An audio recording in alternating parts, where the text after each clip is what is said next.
masa lalu yang pernah saya alami, Ustaz. Ini mungkin gak kembali, Ustaz. Dulu saya durhaka, Ustaz. Dulu saya berbuat dosa. Saya bikin orang tua saya kecewa.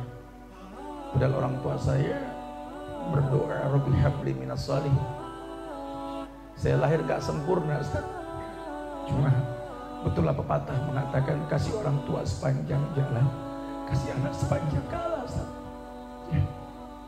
Waktu saya digendong sama orang tua saya itu nggak pernah menghardik saya. Bahkan dia mengatakan, anak ganteng, masih lucu, anak raja. Padahal bapak saya nganggur, saat dia bilang anak raja aja tuh. Ibu saya tuh Masya Allah, Ustaz.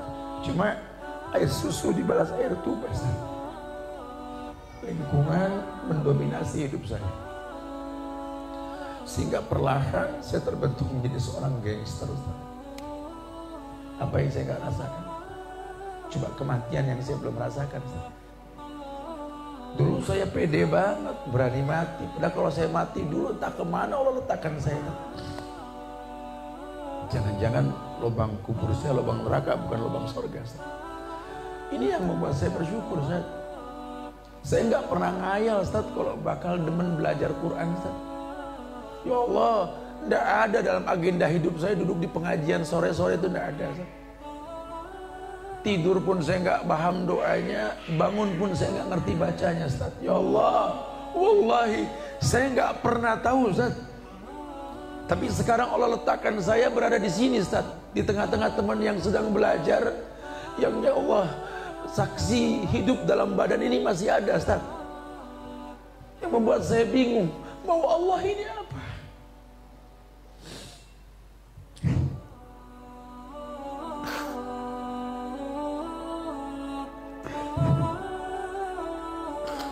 Coba mungkin yang saya kecewa, Ustaz, saya nggak bisa ketemu orang tua saya lagi, Ustaz. Cuma pusara. Coba batu nisan. Cuma tulisan yang saya baca namanya ada di belakang nama saya, Fulan bin Fulan.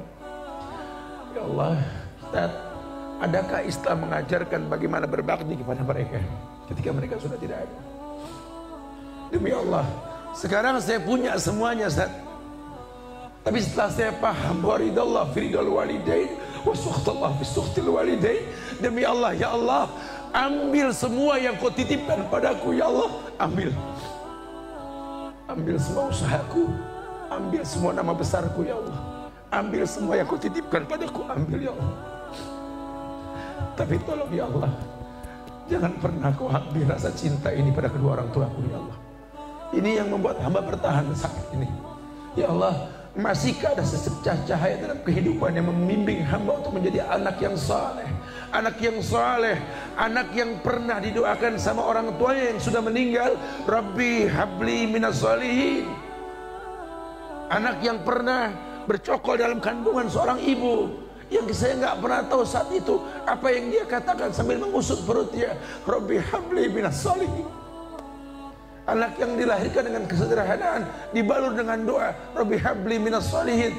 Tapi yang terjadi kebejatan dalam hidup yang hamba rasakan, ya Allah, dia kritisi hidupnya. Allah bikin lembut hati, Allah bikin lembut dadanya, hidayah pun mulai masuk, ya Allah, subhanallah. Ternyata ayat yang saya baca, ayat yang saya hafal, ayat yang saya mulai mengerti tafsirnya, ya Allah, betul-betul membereteli dosa dalam dada ini. Wajar kalau Nabi mengatakan mahaka fi nafsik wa karihta yatuliha alaihin nas. Dosa itu yang bikin dada ini nyesek, benci kalau orang tahu, ya Allah. Saya baca surat Al-Isra, Ustaz, ayat 21 sampai ayat 23. Ini ayat, ya Allah, membuat saya malu untuk menghayal tentang masa lalu saya. Ketika ayat dikatakan wa qada rabbuka alla ta'budu illa iyyahu wa bil walidayni ihsana imma yablughanna indakal kibara ahaduhuma aw kilahuma fala taqul lahumā uff wa qul lahumā qawlan karīman wafid lahumā janaha dhulli minar rahmah wa qur rabbirhamhumā kamā rabbayani shaghīrā. Ternyata harta karun yang tersembunyi dalam bumi. Ya Allah, kau buka harta tersebut untukku ya Allah. Masih belayak telinga mendengar ayat yang mengatakan wa qada rabbuka alla ta'budu illa iyyahu. Qada, takdir. Allah telah takdirkan kamu alla ta'budu illa iyyahu, jangan kau sembah kecuali Allah. La ilaha illallah. Mungkin gedung ini pernah banyak maksiat yang terjadi, tapi hari ini ya Allah kami bertauhid, mengatakan la ilaha illallah, la ma'budu bihaqqin illallah. Tidak ada yang berhak ibadah dengan benar kecuali Engkau ya Allah. Ayat itu harta karun untuk kami ya Allah. Terserah orang mau berkata apa, surga hanya milik Allah. Mungkin saya nggak banyak membawa pahala, cuma seorang yang punya niat berbuat baik, sisa terserah Allah.